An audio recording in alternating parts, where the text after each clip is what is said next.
boy who's starting to go through puberty but isn't quite there yet. Yeah. So. Yeah, he's like Peter Brady. Yeah, Peter Brady. Exactly, actually. Yeah. Like Peter Brady. Yes. Okay, well, we probably, first off, we probably need to make up a lesson, which is going to be really difficult. Yes. This week and next week. So we may have to put it off because next week, this week I'm busy preparing for this concert. Mm-hmm. Next week I have a concert on Monday, so I'll be here all day, but I have a concert that night. And then Tuesday, I'm probably. What happens on Tuesday? You're busy on Tuesday and Thursday, right? Yeah. The only time that I could do on Tuesdays is 9 to 10. Well,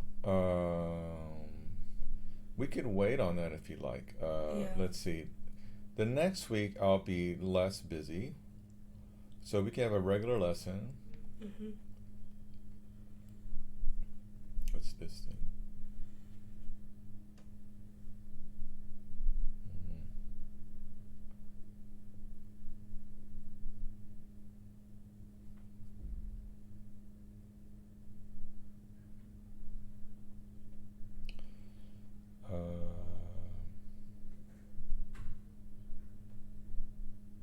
You want to try Tuesday the 15th at 9?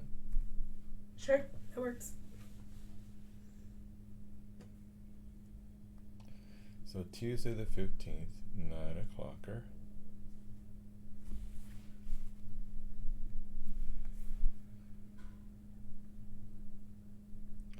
Alert! One day before, thank you.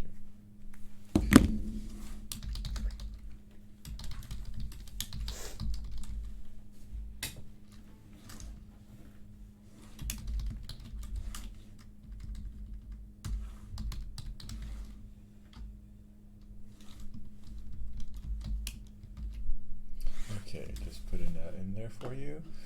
Okay, so good. So I assume that you were sick and you slept a lot. So what did you have officially? I never actually went to the doctor. Really? Yeah, just because, like, symptom-wise, it was a cold, because I get colds, like, all the time. Uh-huh. It was just, for whatever reason, it was just kicking me in the butt. And then I think at the end of the week, I got a little bit of, like, laryngitis mixed in there, and I think that's why. Did you go home? I went home this weekend, yeah. Yeah, so maybe that aggravated it a little bit, all the traveling. You probably felt okay when you're driving, but when you got out, you're like, oh.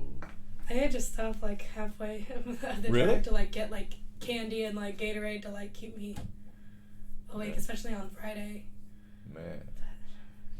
So, but right now you're feeling back to normal or just your voice? Yeah, it's just the voice, and then I still have, like, a cough, but that's going to take longer to go away. Yeah. So you haven't gone to the doctor at all? No. Wow, you're toughing it out. Well, good. Well, no fever, no nothing? I had a little bit of a fever last week? Monday. Yeah. Well, like last week? Yeah, it's been like a week. Yeah. Good. We don't want anybody sick here, especially if we have that concert on Friday. I know. Yeah. Well, good. Well, excellent. Well, why don't we work on? I've been, as you know me, I've been working on this warm up for a long time, and I'm finally getting to the point that I think I know what it's going to be about. The first step is this learning the arc of the bridge. Second is playing the same motion except on open strings, very simple. Third is playing the pizzicato bows. Fourth, doing these exercises from that book, and just the string crossings. All those 4 things could take 3-4 minutes, maybe 5 if you do more string crossing exercises. Next is playing harmonics, then ringing tones, and then a scale. Now, I've tried to time it, but it always ends up like I'm explaining things. So, yeah. Because inevitably it's fresh and some people forget. And, But I think with you, I want to time it because you've already done a lot of these things, and we won't get too complicated into the harmonics, just real simple ones, because it can get complicated.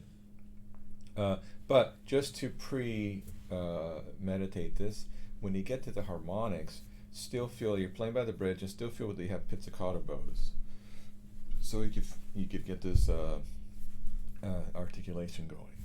So let's tune. You got to tune it.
Now we're going to time this.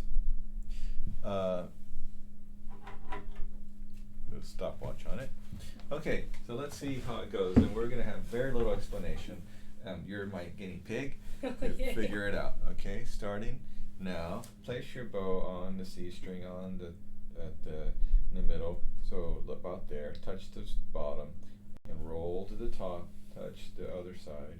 Put a little bit of weight on there onto the bridge so you don't slip.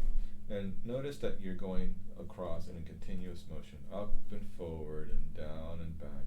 Your forearms going forward. I feel like we're in a yoga class. Now place your bow at the frog on the C string. Continuous motion.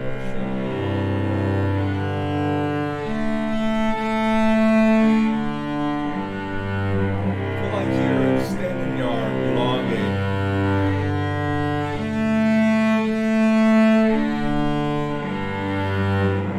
Now the frog on the A string, go the other way. Can you feel you're kind of bowing from your hips a little bit?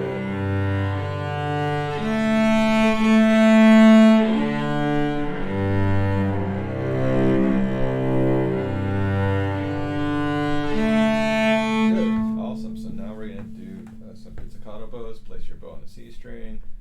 Put the weight in, wiggle, and G string. Wiggle, go. D string, go. And next. A.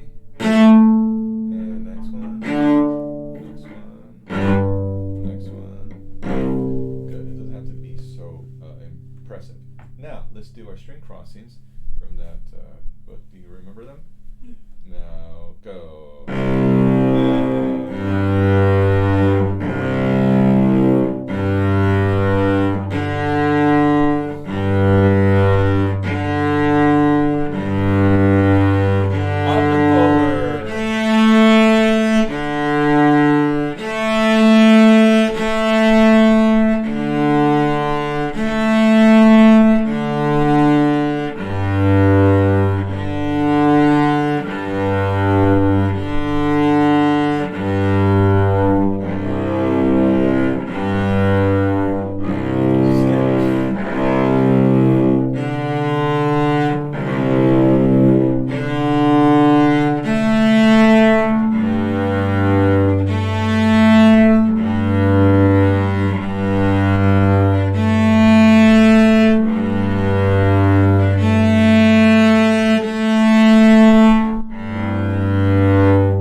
it's fine. Can you feel your hips a little bit more? See? So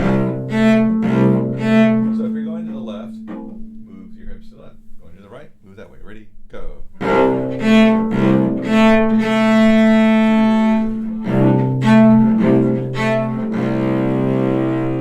It's easier, isn't it? Especially with these big movements. Yeah. Don't be so stuck in one place. Okay, and even though you're taller and you'll have longer arms, you know, you don't necessarily think like, oh, I don't need to move. It's just a little bit, because otherwise your shoulder can be like, owie, and it's not a nice idea. You know, that won't feel good. Okay, next we have harmonic. So let's just play 4, 3, 2. Don't worry about 1 for today, but we're really good bows. Go. 4,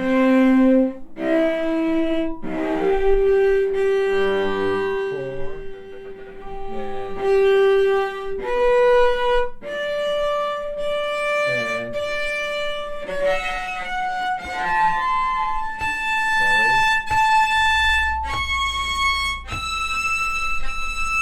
Now go to the second position on the A. So 4, 2, 4, 1, 4, 2, 4, extend. Ready? Go.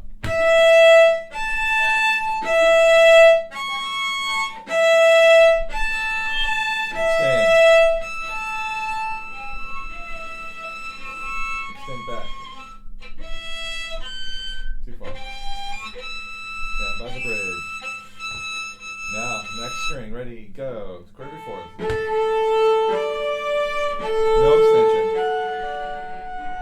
Go extend. Next. Now extend.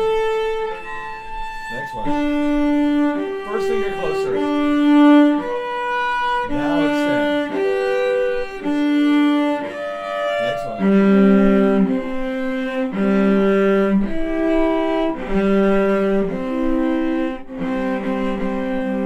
You're moving your fingers too far apart. Yeah. Now extend. Yeah, they were awkward. Now let's go to the C string again. Now we're gonna do 3, 1, 3, 4. Let's see if you can get this one. No, 3, 3. Go. Third position. Go. 3, 4.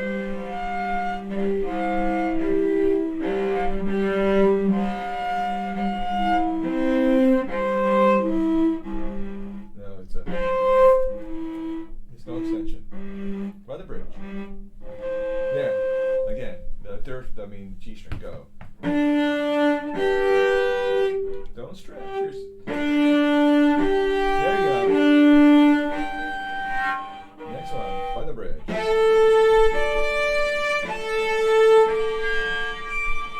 Next one. Go.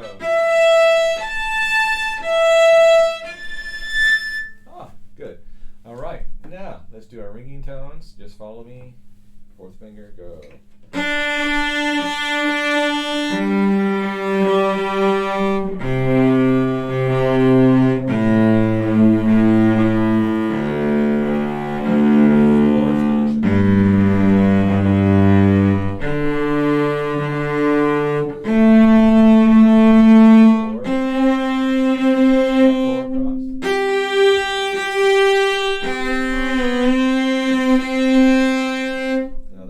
Let's do all the middle C's like this.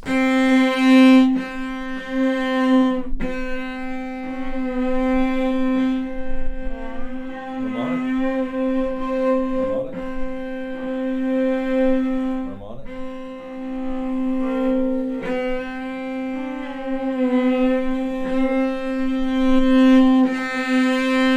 Do it again, 2 each. Again.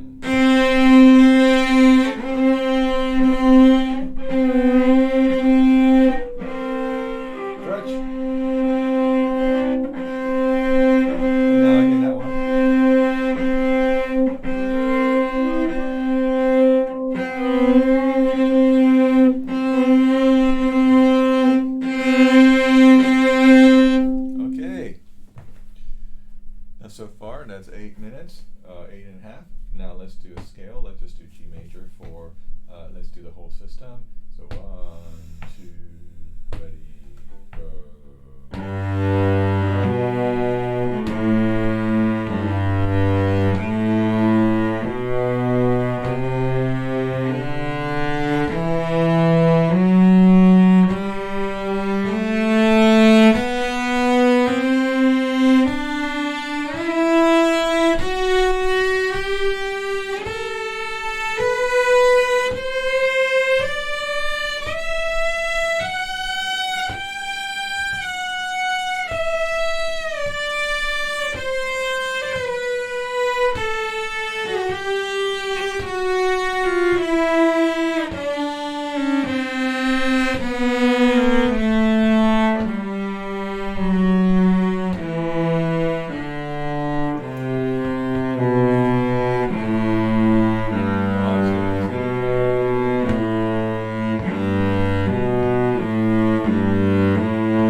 is 11 minutes 34 seconds. So, without talking and maybe with a faster tempo, we may be able to do that in 10 minutes. With a slower tempo, 15 minutes, or maybe even more. Yeah. But we're talking about 10 to 15 minutes of this warm-up, which isn't bad. And, we could have been less because we kind of you weren't prepared for those harmonics. I gave you some we didn't remember. But there are some things that we didn't do, like we could do more string crossing exercises. And also we could play more scales and more rhythms in those scales, different bowings. And so there's a lot more we can do. So this is not a bad thing that you can do. I mean, 10 minutes, not very much time. But, that's how you stay in shape, is by doing this. Now, I'm surprised I'm in any kind of shape, but I think, one thing I do manage to accomplish, I believe, is to do a lot of demonstration with my students and then help by playing not only scales and etudes, but solo riff as well. So that's something to think about as a teacher. If, let's just say you're teaching lessons, but you're not performing as much. I have some performances, not as many as, say, the solos we saw today on the video, but I could say that I have a good, healthy 20 to 30 performances per year of various kinds. Some solo, a lot of chamber, but lately I've been doing a lot of solos too. So I could say this last year and the year before I had like half solo, half chamber. So that's a good mix. Rarely do I get to play with an orchestra. I wish I could do that more often, but it's also nice to do that. So, but anyway, what I'm really trying to say, if you're just teaching, try to play the music that your students are playing. Even if it's like, Suzuki Book 2, 3 level, it's okay. Practice it, figure it out. And by practicing it, you'll realize what you need to do, how to accomplish what's on page, and then you're able to teach it. And that's a good basic starter kit of teaching. It's like, try to play it, try to figure out, and answers to the problems, solutions to the technical issues, and then talk to your student about that. It's not a bad way to start. Next is, and this is what I often do, is I'll latch on to one idea in the beginning of the week and try to refine it over the week. So like sometimes it happens to be a warm-up or a scale or something everybody can use. All right, so we're looking at playing Brahms, the whole thing, playing Giulio, playing that piece, whatever it's called. The Rose of Sharon Song of Alma. Yeah, Rose. And that has a marimba. Yes. And that's it. Is there any more? I think that was all.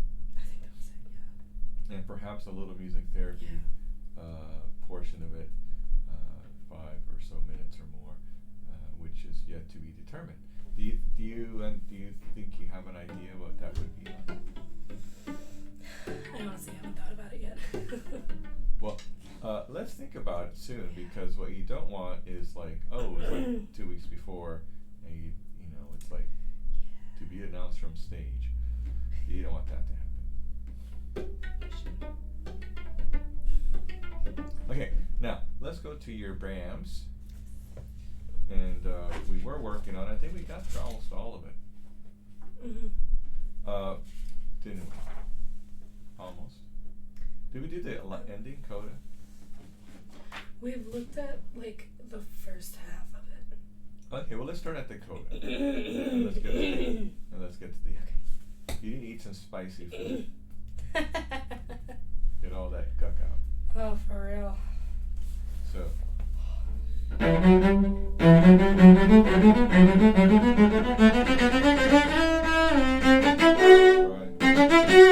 Two ups. Can you try it? Nice and slow. 1, 2, 3, 1, 2, 3, ready, and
think is this one.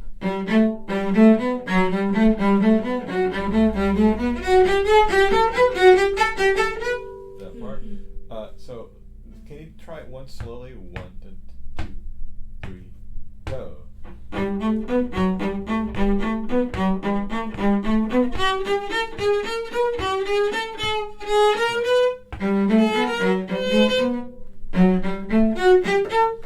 Do it one more time because just one more time for me.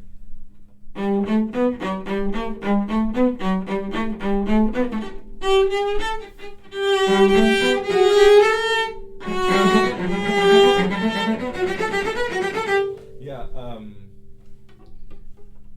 When you're on the last B on the D string, you want to shrink your hand.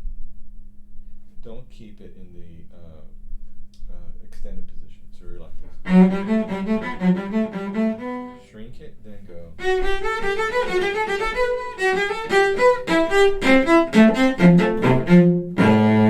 Okay, you try that. Nice and slow.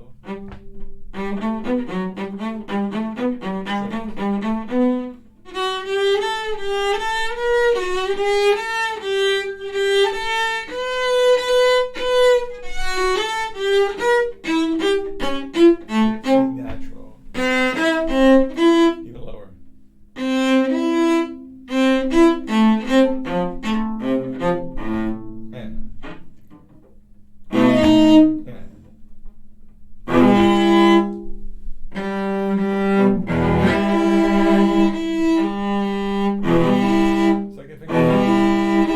Second finger back.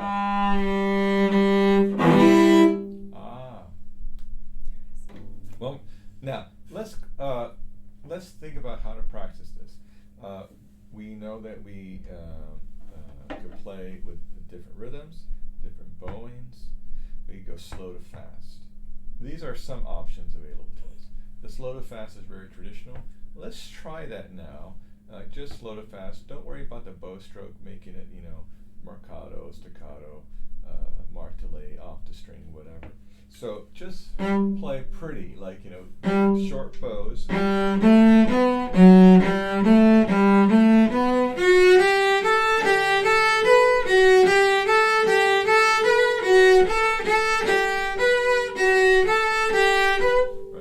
Forget the notes. Can you try it again?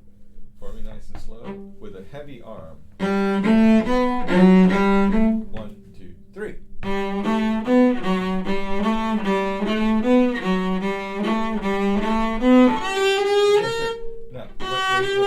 Now, why is it good to practice slow? Well, it reveals some problems. What is the problem you just had when you shifted? What did you do? You did this correctly. You shrunk your hand, so you're preparing. But as you shifted, you did what? I just went way too far up. Right. I think you had too much weight in there. Yeah. So when you shift, I think there was something that was well written by was when Cellus named, I could see his face, and I forget his name. Anyway, he's not a personal friend or anything, but he's famous as a teacher, and I'll think of his name probably as you leave the room. Anyway, he said a shift in a very simple way is, you have position, you have weight in that position, you release that weight, you glide to the next position, and you reapply that weight. Pretty simple explanation of what a shift is. So sometimes what happens is that we don't release the weight soon enough, and then it's kind of like we're carrying a bunch of weight or baggage to the next position, and it causes us to do awkward things like put our fingers this way, or our thumb is stuck here, and we do the wrist, the caving in wrist. Yes. So this is, I think, what's happened to you. Now let's play this way. You know what I just said? Just two notes. The two notes in question. This is a good way to practice. You have a bottom note, you got a top note to shift, or vice versa. So just practice that. Now you notice he did this way. Like this way. My finger's already there.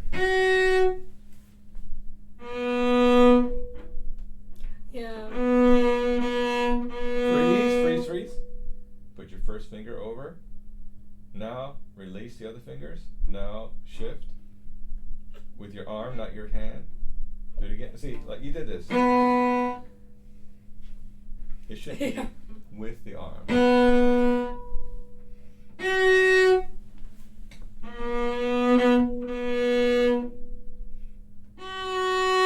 Now practice that a couple times. Ready?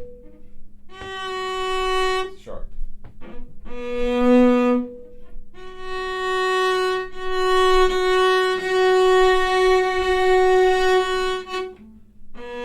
Higher.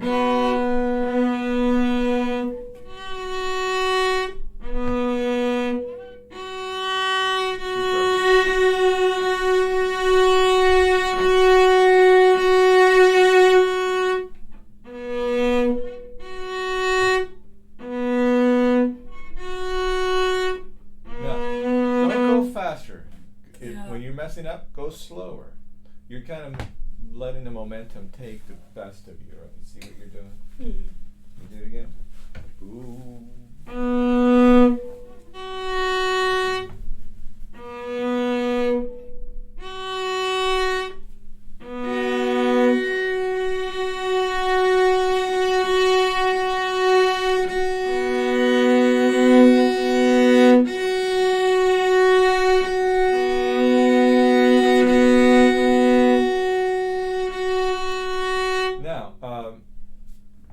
Another thing that we need to work on is when you're playing fast notes and you're doing this.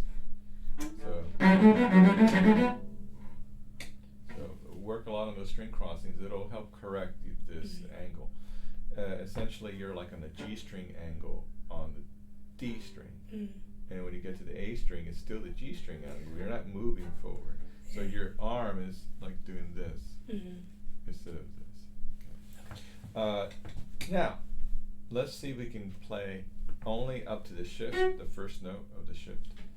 After the shift, I mean. So you just play from here.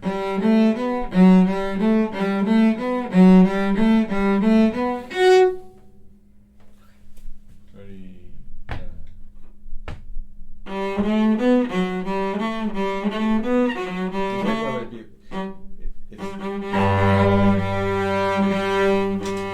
Something's a little bit smelly there. And it's not your feet, is your intonation. This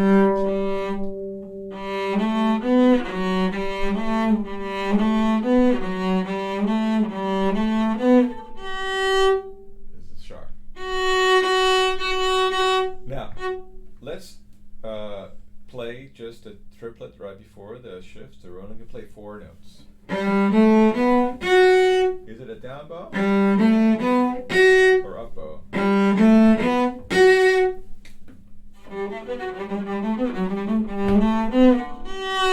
Yeah, so it's a down bow. It seems like a small detail, but if you practice it a million times and you got it right, it's, oh my God, I did the opposite. Well, it does matter because you get used to that, and then you go back and add it in, and guess what? It's wrong. Can you try?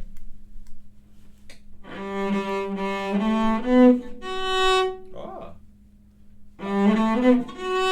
Oh, you went too fast.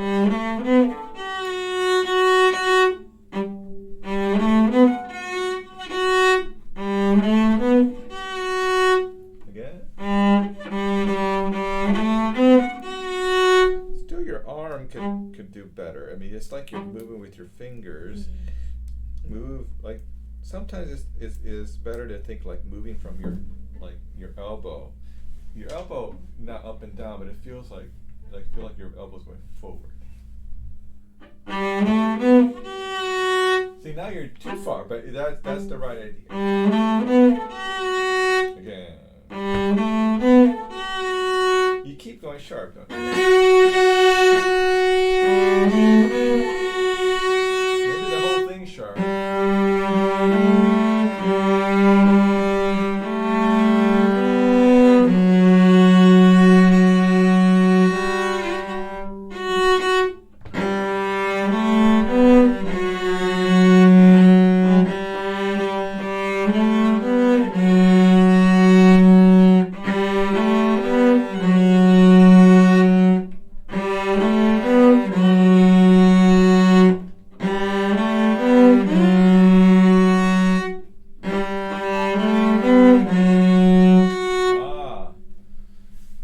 Now, when we're practicing,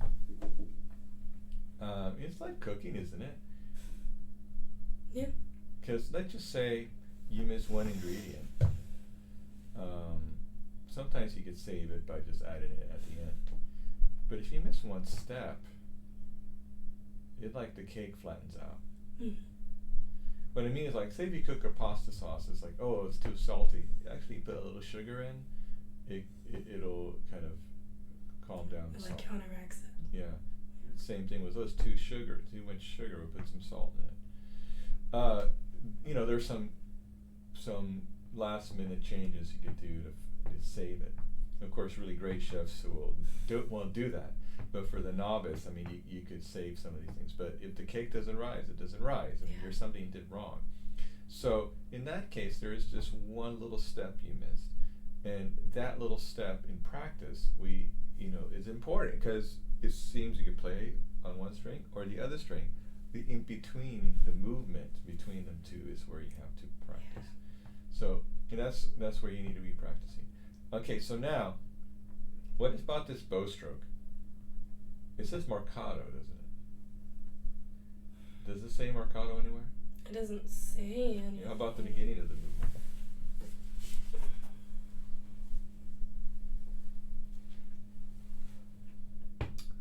Not in my score, but I can check that. What about the piano score? Yeah, because sometimes the piano score has Yeah. stuff, and you're like, I didn't know that. Yeah, so it's always good at checking. Yeah, I'm not saying anything. In like the middle with the triplets, it says tranquilo, but Does it say anything? Now, in the beginning, do you have dots?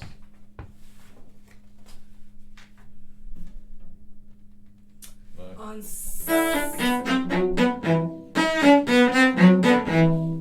except for the top note, yes. Like it's long, short. But all the other ones have dots? Mm-hmm. So, I wonder, is it marcato? Is it like a staccato mark? Is it more off the string?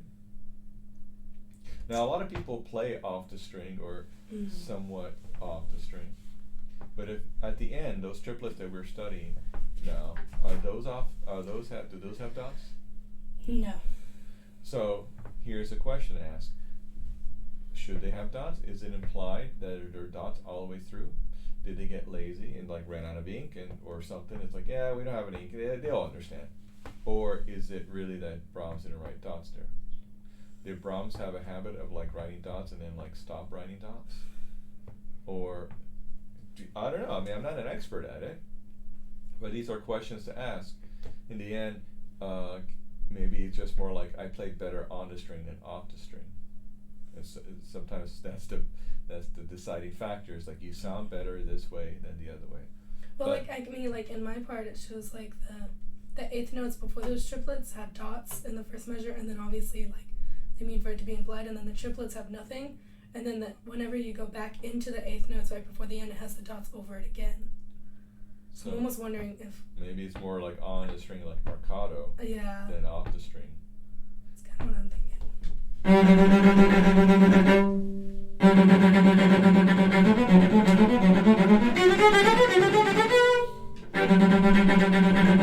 Can we try it?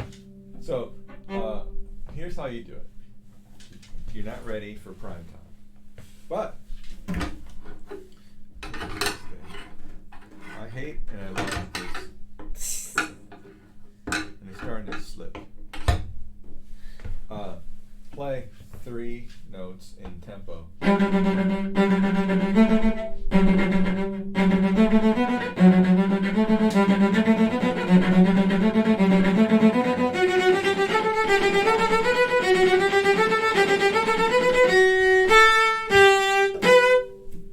Ready? And set, go. And set, go.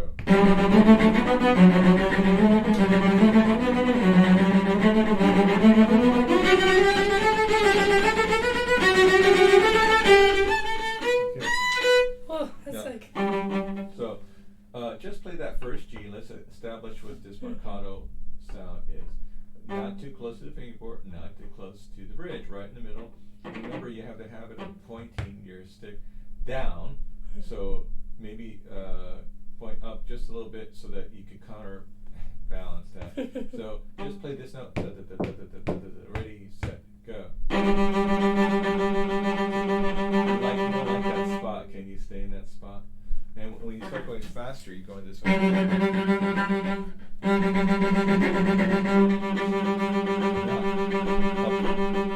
Balance more weight on there.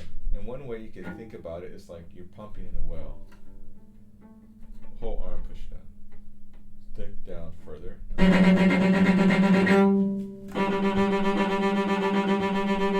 now for each.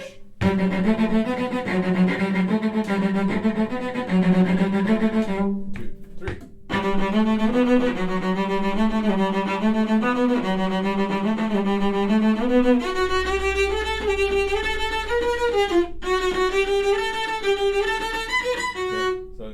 So you did a better job on the D string.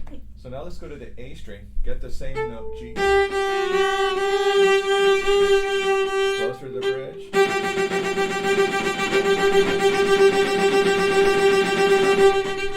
Closer to the bridge. But think of it, don't worry about, your fingers just, don't worry about doing anything special with your fingers. Feel like it's a forearm motion. Like from the elbow.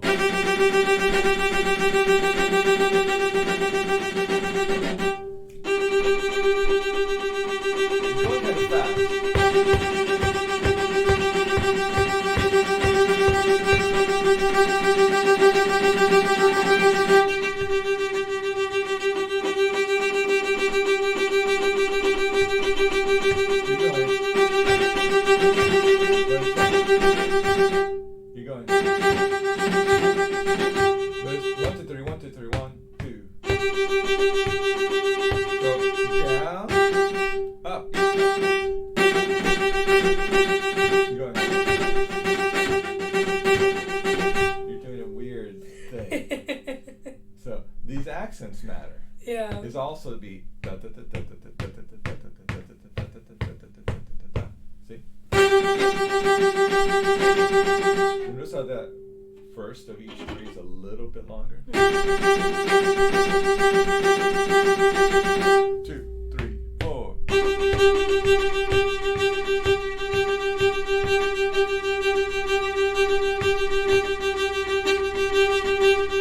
Close to the bridge.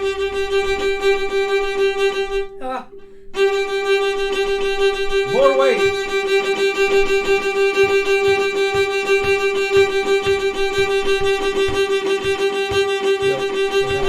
Get ready, and you're going to play.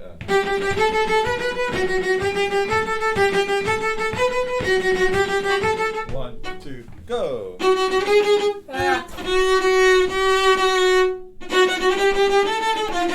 Oops.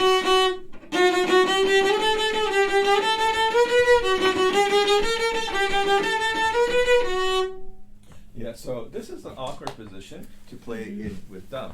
So what I suggest is to do this with your first finger, like this way. Or the other extreme will be like this, like almost under the string. Like this.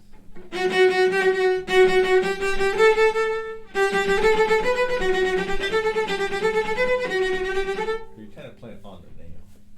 Yeah. The other way you could play on the flesh, but you're doing something with your first finger that teachers say never to do.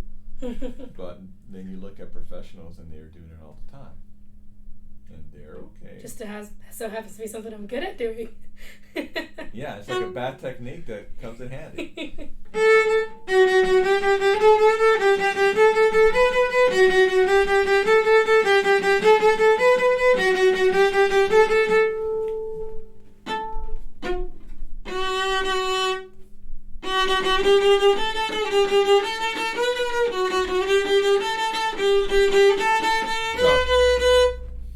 Saying maybe too many things, but this brings up an idea. What if you play that by memory? Is it that difficult to memorize that? No. Right. So don't look at the music. Don't look at the actual page. Look at your hands. Think about the sound. change the bow position, etc., etc. Ready?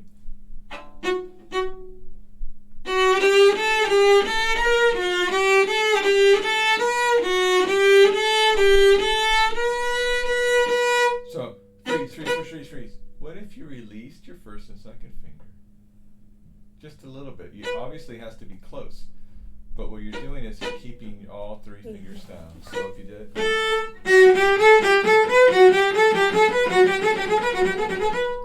Now. You try?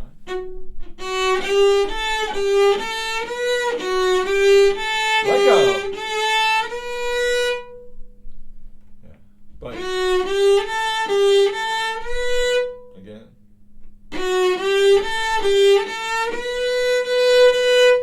Doing it once is okay, but can you continue it? This is the important part. I mean, continuous. 1, 2, 3.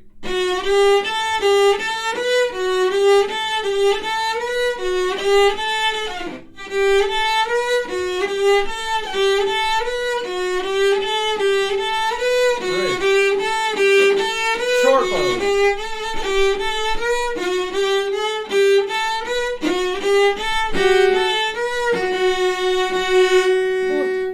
I'm getting tired.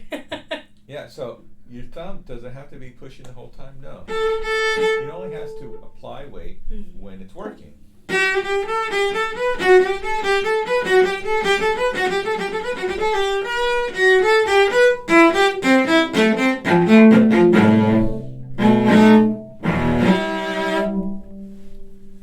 That's all. All right.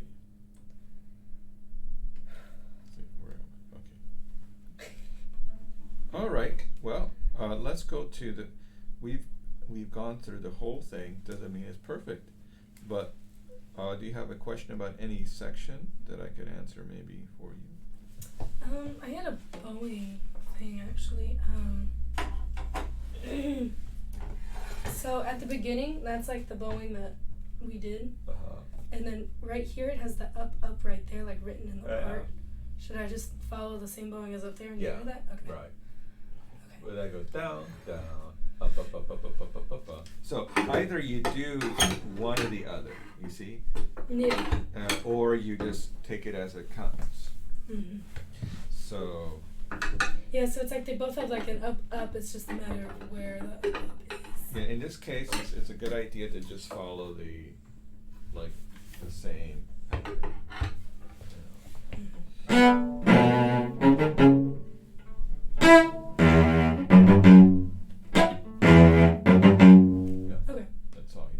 Okay. What time is it? Oh, we have just a few minutes, but do you have a class? No. Well, I think I turned this on late, but we are almost out of time. But now I have here, because we talked about the makeup lesson.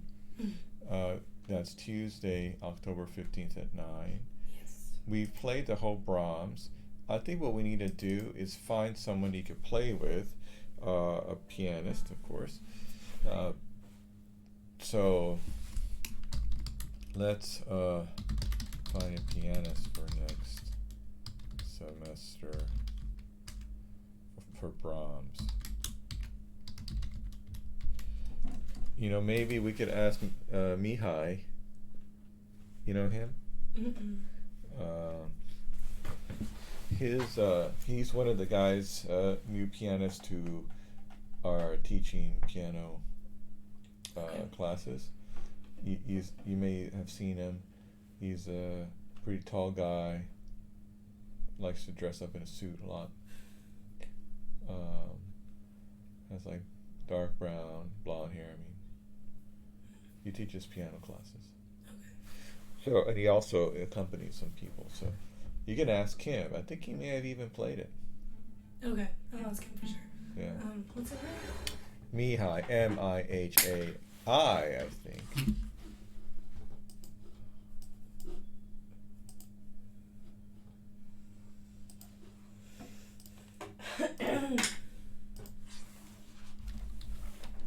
Yeah, because this piano part is not easy. Yeah. Mihai Vodka. Oh, he's one of the concerto competition. Pianist. Yeah. Okay. I can actually. Harrison has his contact info, so I can just. Right. Yeah. He's, and just say that you're playing this, and you're looking for an accompanist for her apostle recital next semester. Are you willing to play the whole thing with me? And you're going to play Giulio, and this is the only piece he would have to play with you, right? So. Yeah. So, and then, what have you done in juries as far as Brahms is concerned? You've done the second movement. I've done the first and the second movement in juries. So, you would explain to him that you would do the third movement in the jury this semester, and the whole thing next semester. Okay. So. And then we were gonna have the pianist do the marimba piece with me too for my jury. Oh, right. And so ask him about that. Okay. Sweet. Will do. Thank you very much. Thank you.